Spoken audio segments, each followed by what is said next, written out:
Hello everyone, this is going to be my second video and it's going to be about Nyx Assassin. And he is probably my second favorite champion after Centaur Warrunner. And everything about him screams amazing. Like he's got damage, he's got stuns, he's got invisibility, he can do whatever he wants. But the only problem is your team is going to treat you like you're the bitch. They're going to make you buy the wards, make you buy the courier, they're going to make you do everything. They expect ganks, they expect everything from you. So if you want to be a hard carry, don't play him. He's more like a mule that does whatever his team needs whenever they need it, and they expect it done by him, even though he can't do it all, but he's still amazing. Okay, so his first skill is called Impale. It's so epic. It's like Spike shooting out of the ground wherever he wants. I mean, who else has that? It's not like 5 other heroes have it. But then again, this is probably his best skill for early game, and it's what makes him so amazing. This skill needs to be maxed by level 1 or 2 depending on who you're versing, but I'll get into that later. But this skill cannot be maxed last. It is too important, especially for early game ganks and early game kills. The second skill's name is Mana Burn, and it's what makes him so amazing against any int user because it just bursts them down. The more int they have, the more damage it does. I recommend getting this at 1 if you're versing 2 int users, but only if you're versing 2 int users, and you should max it as fast as you can. It'll kill them so fast, and it's just another one of his OP skills. Not only does it hurt them, but it also takes away the same amount of mana as damage. And when you max the skill, you can spam it since it only has a 4-second cooldown, but it consumes a lot of mana, so you're gonna need to get some mana items if you're using it. His third skill, Spike Carapace, is amazing. I mean, honestly, it spawns needles all around you for 3 seconds and stuns anyone who hits you. Not only stuns them, but it reflects the damage back to them and you don't take a single amount. Any spell, anything, it just reflects back to them. I mean, what more do you want? It's like if Lina ultis you, you just click Spike Carapace. Nope, she just gets hurt, probably dies by her own move, and then you get the kill. These are one of those OP skills in Dota that you wish no one had, but they do, and you gotta use it for your own advantage.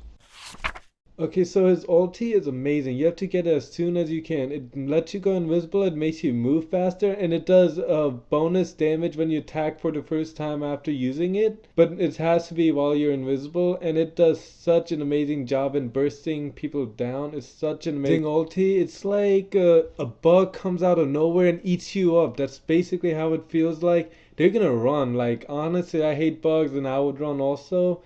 But then after you kill that guy, like your skills are gonna be all gone and their team's gonna come and like butt fuck you, so good luck with that part. Okay, so for his skills, I would probably start with Impale and max that by the first level possible, probably level 7.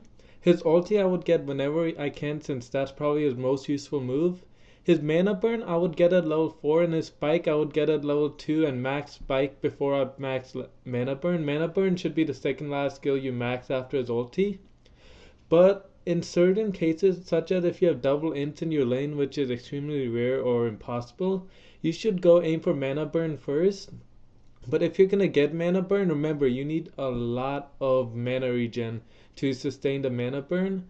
And then after you get Mana Burn, you normally get Impale, then Spike, and still get your ulti whenever you can, since that's your main part. Okay, so you should normally start off with the starting items like Gauntlet of Strength, Mantle of Intelligence, Tango's Branches.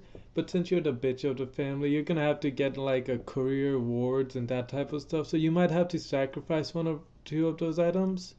But then make sure you always get Arcane Boots and a Dragon you need, especially if you're going burst damage, since that provides one of your like 3 burst skills. And then a Drum of Endurance is good since it's more of a support item, and Ethereal Blade is pretty good. It gives you invulnerability for a while, but then it's pretty expensive. Same for Heart of Tersky. It's a nice item, I recommend it, but again, it costs a lot of money. That's why I normally just go for Vanguard. It's much easier to afford. And the Null Talisman I recommend since it makes into Dragon. And some situational items might be BKB, Gem of True Sight, and the Orchid, but that mainly depends on who you're versing.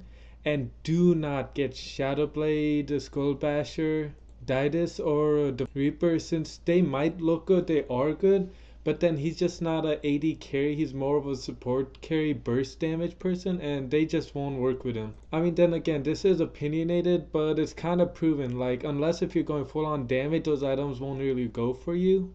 But these aren't the only items you get, these are just a few of the best items that you could pick out for him. And now here are some tips.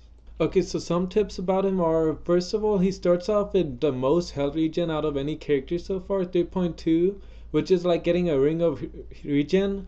Basically, he can last longer in lane than most people. And when he's versing an int, it's best to use a combo Q, W, Dragon, but start off with your ult first, and it only kills the champion in one hit or one combo. And Shadowblade isn't really a necessity since you already have your ult for invisibility, and Shadowblade kind of just ruins that, and you don't need the attack speed or damage from it since you're more of a burst magical damage person. And as you can tell, he doesn't go for strength, he's more of a tanky burst damage person, so you should focus more on health than anything else. And you're most likely going to be stuck with getting the gem since you have invisibility and you got the fastest movement speed out of them, and you're probably the most likely to live. And his spike Capis, it can block any attack, so with the right timing you could deflect any attack, deflect any amount of damage back at the user anytime you want, and it's probably his most useful skill.